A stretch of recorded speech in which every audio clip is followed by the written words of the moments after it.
In The Witcher 3, you play as the legendary witcher Geralt of Rivia.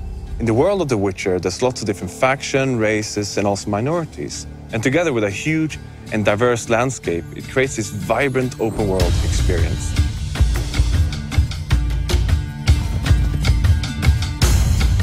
Witchers are outcasts. They're mutants, itinerant monster hunters who roam the world, hunting down and killing monsters, often for meager pay.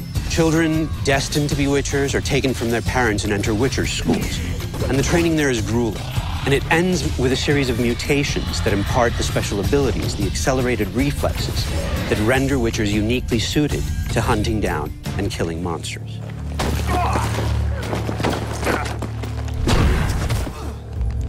Geralt has never been just a monster slayer.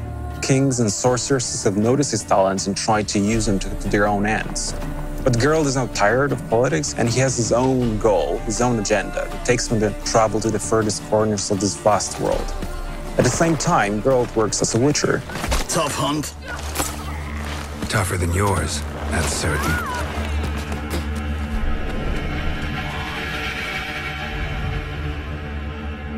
Monsters within the world are blend from legends: Norse, Western, Slavic.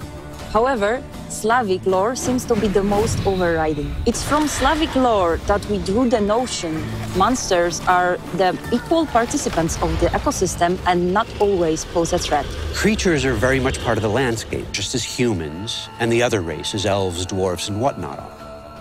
And that means that in The Witcher 3, adventure is always around the corner.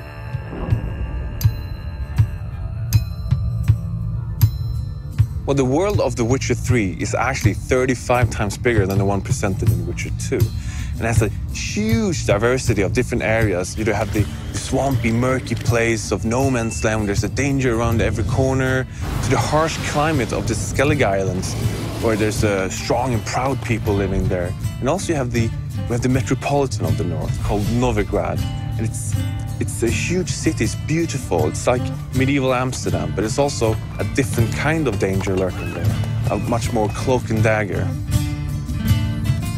What distinguishes the world of The Witcher is that it takes things fantastic and it grounds them, renders them believable, places them in mature contexts. The Witcher universe is a grim place, but even Geralt needs a break from killing ghouls and graveyors, be it to grab pints and exchange jokes with his friends, or to follow one of his love interests. And it's these lighter moments, many and varied, that render Geralt's life believable, immersive, and constitute a break from what would otherwise be all-pervading doom and gloom. One of the most fearsome enemies you'll face is the Wild Hunt, a cavalcade of ghastly specters which rides down from the night sky, bringing war and destruction. Based on European legends and folklore, the Wild Hunt is also an inherent part of the Witcher universe, so it's not just a random boss we pull out of a hat and place at the end of the corridor. In The Witcher 3, the Wild Hunt will take center stage and come right at you. It's as much the stuff of fairy tales that children tell each other as it is a force that comes in the night, in the deep of winter, to annihilate an entire village.